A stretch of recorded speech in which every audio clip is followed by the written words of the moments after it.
Yep. I just sort of thought about this money business. Now, my father smoked, but then you could get 10 Woodbines for about sixpence. But he smoked, and my mother smoked. So, I mean, they found money for that, and they probably she probably went without another pair of stockings to get a few fags, you know. I mean, you don't know, do you? But they both smoked. Who did the ironing? Oh, blimey. I never remember. Well, Auntie Kate would have done all that, we see, up until then, and after that, I just wouldn't know, love. I just wouldn't know.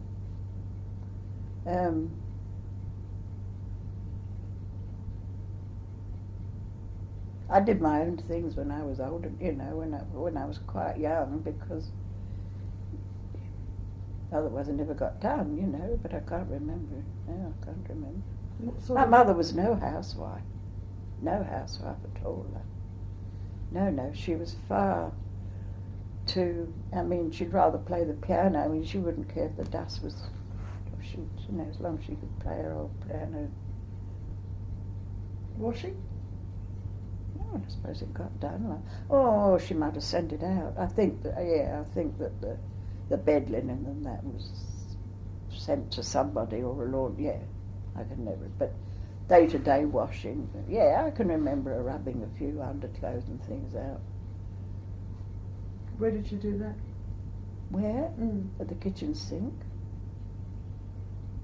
And what sort of iron did you have?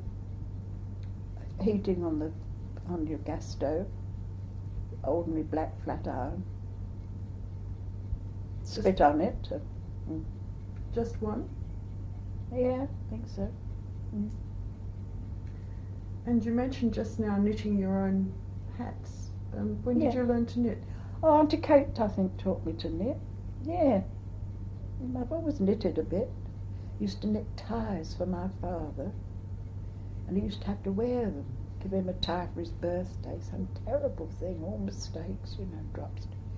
And he wore it for about 2 days, you know. Yeah, used to knit. Did your mother knit? No, she tried to. I think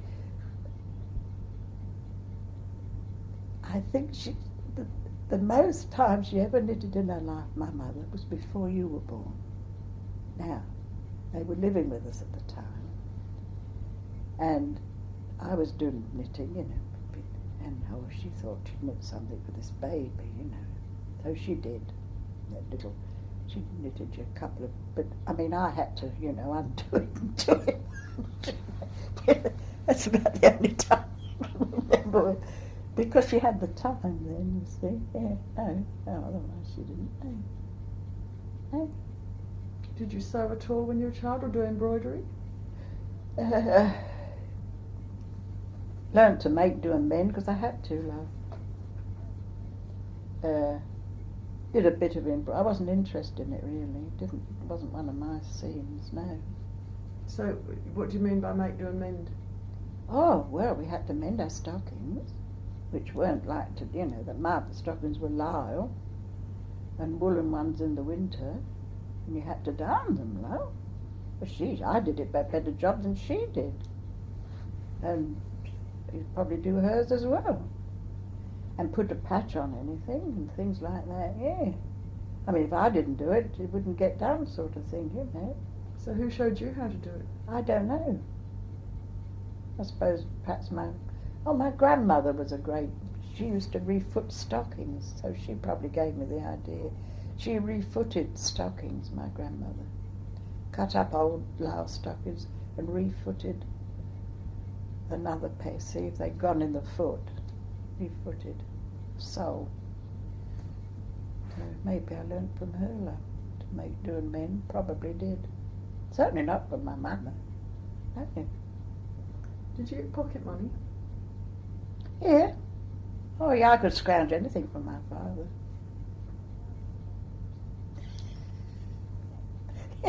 Yeah. What did you get? Oh, well, not a lot, but I can remember having, yeah. 2 or 3 pence and going into the lollies and getting lollies, you know, bar of chocolate or something like that, on the way to school, something like that. Yeah. And you told me last time an anecdote about the dentist, but did the tooth fairy ever come? No, I don't think so, no. I was past tooth fairies, love, I was 2. Having kicked the poor devil where it hurt most. I don't think anybody thought about tooth fairies. No, before that I was thinking No. And what about family sayings, like one I can remember you quoting was "there's no disgrace in a patch," and family sayings like that? Yeah, my grandma was good at that, you know, and Grandad, my father, had his sort of little sort of saying, but I can't remember him now. But no, he's a funny old bloke.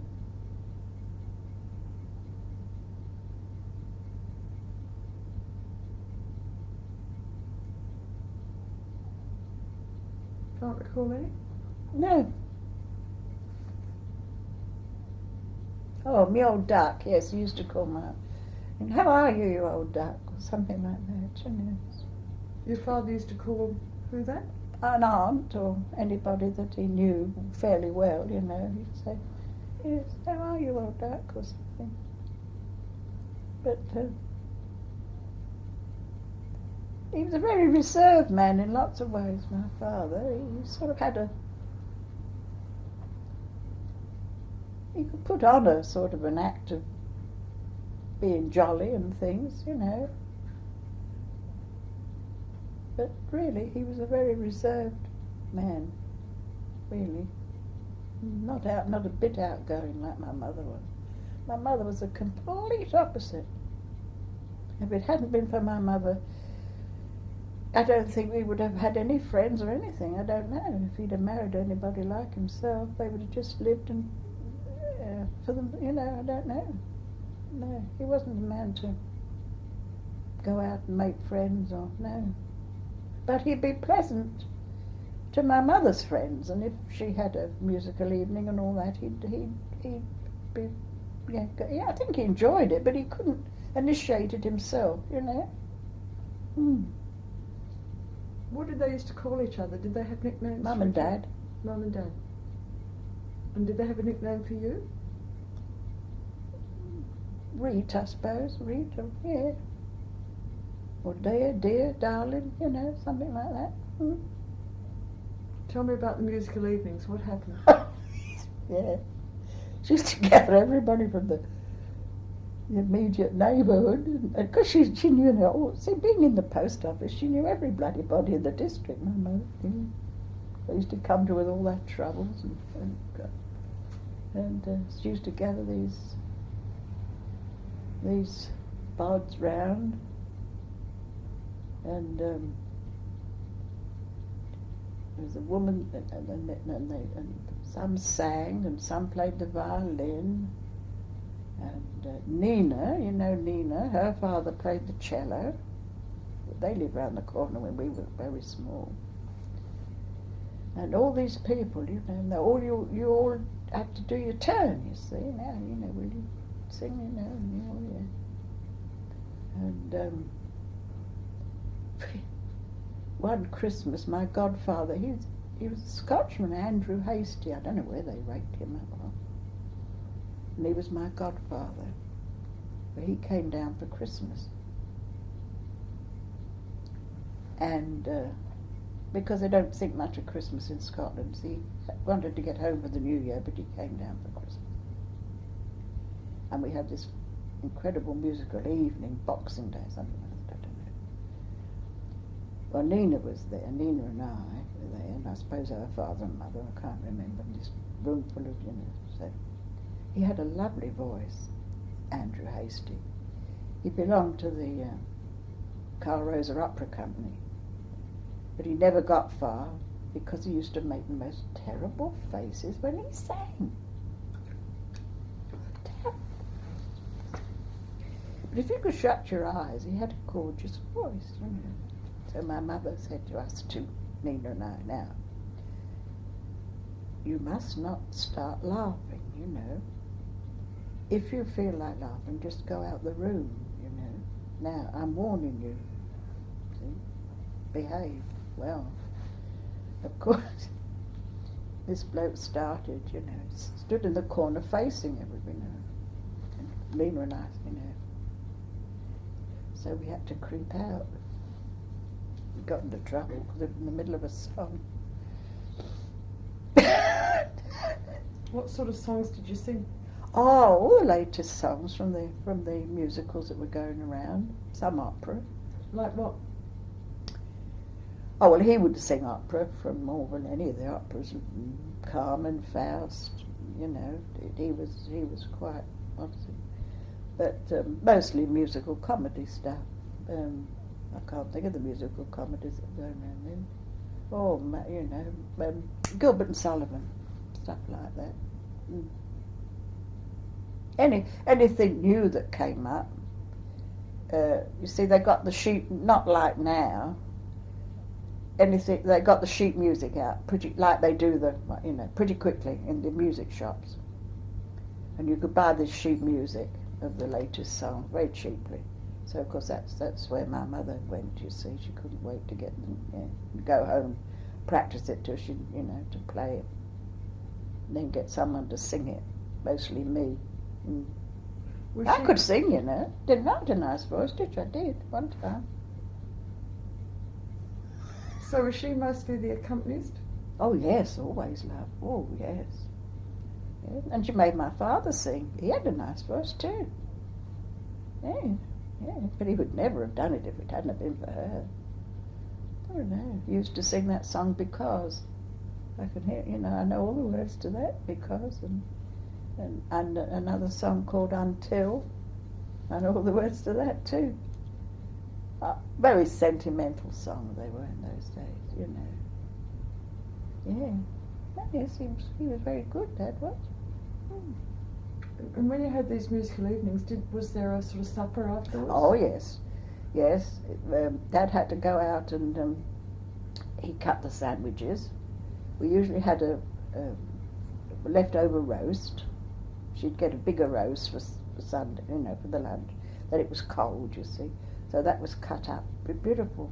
My father was most fastidious like that. He'd cut lovely thin slices of meat and he'd do it all beautifully. So he used to have to cut the sandwiches, and tea and coffee were made, and perhaps a glass of port or,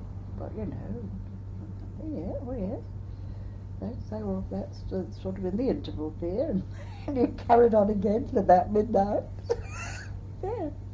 Oh yes, my mother was quite famous for her party, musical evenings. So did other people bring food? No, but we were invited back, you see. We used to go to them, and they used to have their sort of, same sort of thing, Sunday nights. How often would you have them? About once a month, I suppose, something like that, yeah. And whole families with children? Yes, they used to bring, yes. I can remember as a family old Reg Hammond was my first boyfriend, really, at the bottom of the garden. Their garden ran across from ours. And he had an older brother, Ernie, and then Reg was about 9 or 10 when they had a baby daughter. And they spoilt this kid rotten, being a girl. And she used to have to come to the musical evenings. Well, she wouldn't settle down, She was a pain in the arse. She wouldn't settle down. She wanted to, she clambered on people's laps and had to be nursed. And then they put her in the big bed, my parents' bed, in the next room to sort of. And our father would sit with her for a bit. Think he'd got her off to sleep, and he'd creep back to enjoy the evening, and then after about 2 minutes there'd be a caterwauling, and mother, I can remember that, and they, my dad and mum said, God, they were ruining that child, Not, I wasn't ruined, oh no, not much.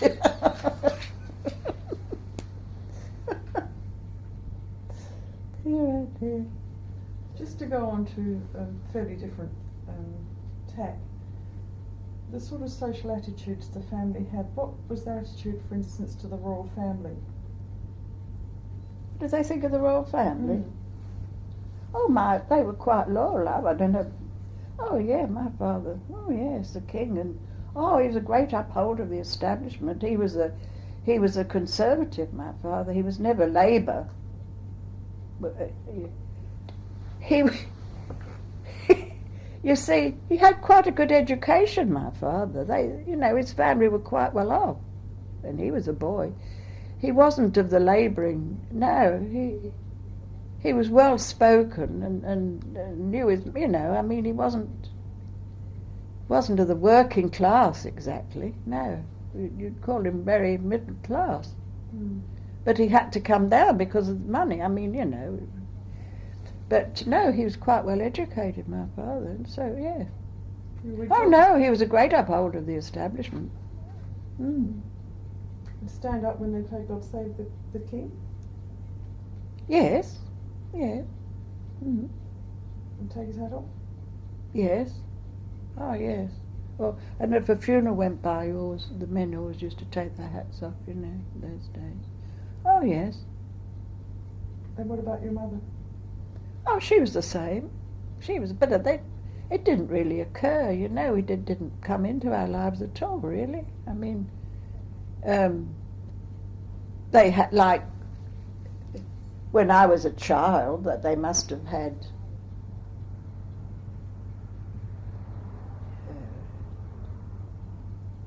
coronations and all that. But that it wasn't until I was older that I could take myself to these things, because they never had the time. We couldn't, we never went to see any of these things. And what about the foreigners, their attitude to foreigners? Well, I think I don't think they were anti at all. We didn't come across many, We didn't have cause to come across. There weren't many.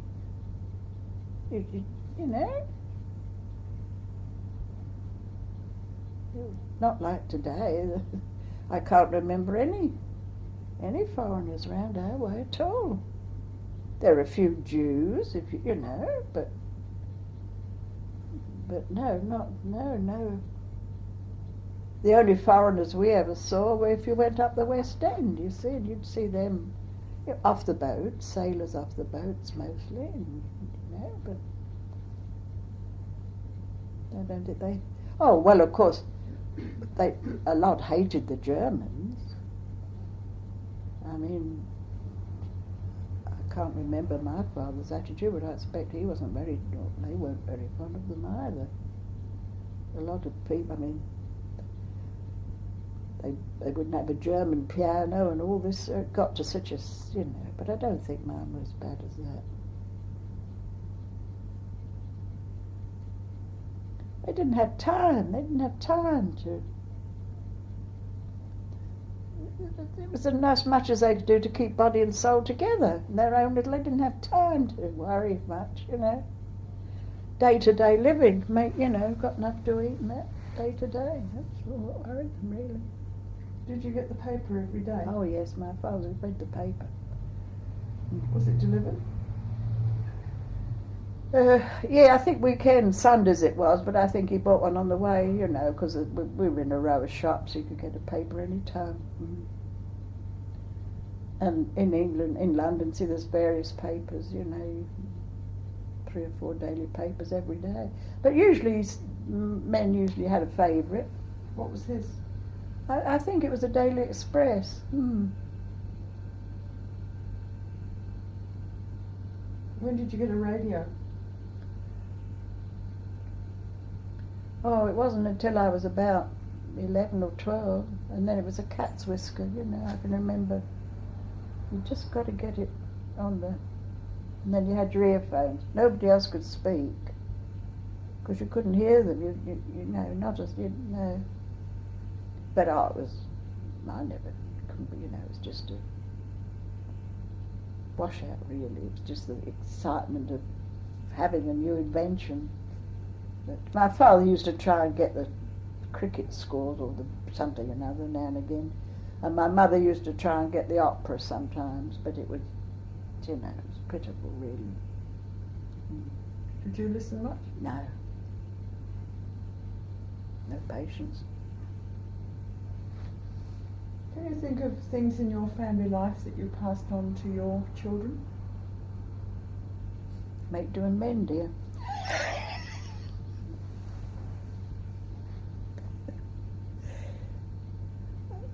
I don't know. I think I could have been I don't know, love.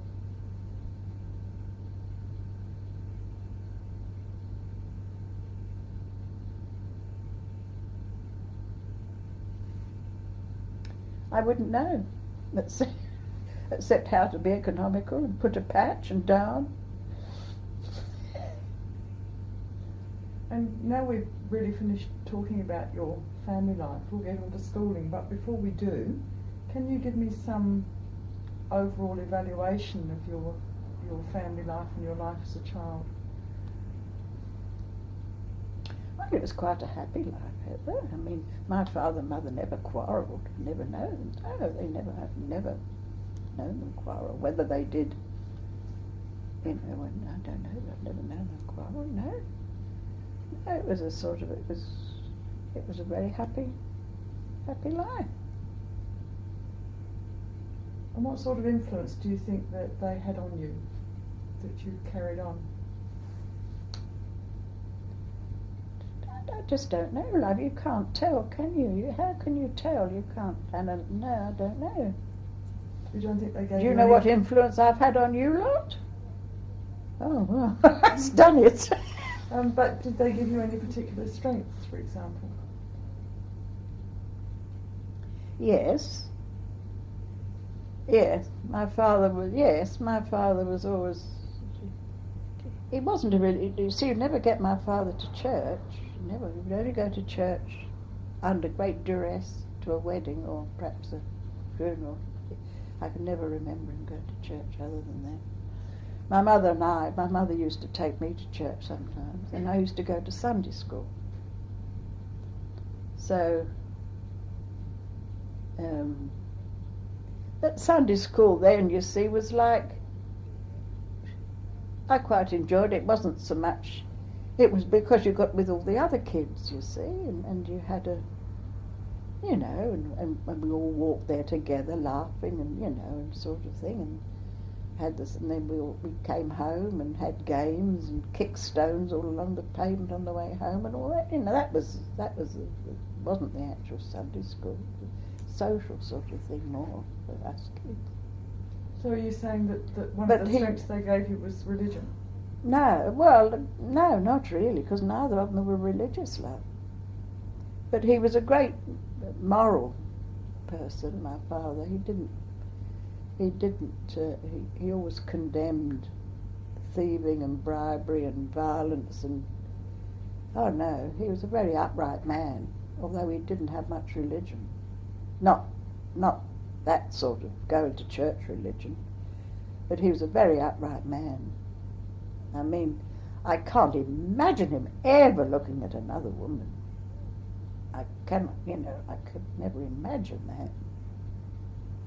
But you don't know what people's private thoughts and lives are, but that would be quite beyond my comprehension that he would ever look at another woman other than my mother. So, do you think that that's something he's passed on, a strictish moral code? I did have a very strict moral code. Unfortunately, my children have unwound that. I've had to come round the other way now. I had a very strict moral code. And how did that affect you? Well, I don't think it did that. I mean,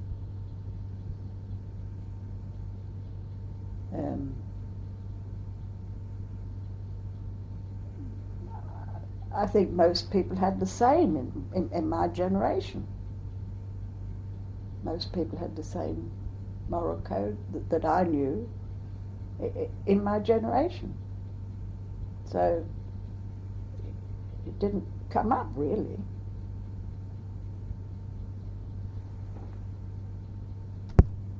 Sally, what was that poem that you just remembered that Nana passed on to you? Higgledy-piggledy ice-a-liggedy concanary jig-jig, all the men that have no hair ought to wear a wig-wig. Do you remember that one, Nan? Don't you remember it? You Yes. should have had it too. Where did you get it from? I don't know. No, it must have been where I got it from. I wouldn't know. No. What's the other one? The hens one? Higgledy-piggledy, My my fat hen. He laid. Oh well, that's that's in the books, isn't it? In the rhyming book. Yeah. And were you going to say something else about strict moral code? Yes. You see, strict moral code. Morals were quite different. You know. I mean, boys and men in my day, but the ones I was growing up with, I mean, they knew an easy girl and they knew a girl that wouldn't. They knew a girl that might and would. So, I mean, you formed your own. I was one that wouldn't, but that was me. So they knew that. But why wouldn't you? I didn't believe. I was terrified of getting pregnant now. But was it that, or was it because you thought it was wrong? And I thought it was wrong. But you see, your father, when I first knew him, he thought all girls were. He thought they were all gay. But he learned different when he came up against me.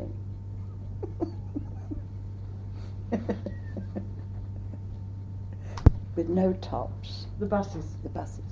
With no tops. And sometimes you had to go up top because they were full up inside. And it was teeming in torrents with rain. If you had an umbrella, you were all right, because you put your umbrella up and they had a waterproof apron that you pulled up over your knees. So you could keep pretty well dry, but if you hadn't got an umbrella, you know, it was, you got soaking wet. Yeah, the old buses with no tops. But I don't remember the horse-drawn buses. That was my father's day. No. But I remember horses. The coal man used to come round with his horse. The rag and bone man used to come round with his horse and cart. And the baker, yeah, they all had horses in those days. Yeah. You mentioned having a bicycle. Did your father have a bicycle? No, he used to ride a lot apparently when he was, before he was married and things, when he was younger, but no, he didn't No, they bought my bicycle from Whiteley's, which is, it was a big store, not so big as Selfridge's, quite a big well-known store, Whiteley's. They bought it on the Never Never. This is a bit later when we lived in Streatham, when I was working then. The post office that they had in a newsagent shop, my father managed the newsagents, my mother the post office, and we lived above the shop there. It was the last Morse code instrument in London. You know Morse code? And in the old, previously they used to send all the telegrams through by Morse code, and then they did it by phone. But this was the last post office in London to have a Morse code instrument, and in use. And my mother had learned the Morse code. She'd had to when she was learning the post office before she married. And she had to get that skill up again to work this instrument. You know, it's a thing with, you've seen them, dot, dash, dot, dash, you know, and it'd make, you know, and when they got a call sign that they called you up, and that ratted, you know, she used to hate it. She passed me in the middle of drinking a cup of tea or eating a meal, or, you know, it was all day, and the blooming thing would say, oh God, and then she used to have to sit there and write out this message, you know, and it was a trial because, you know, it was a skill that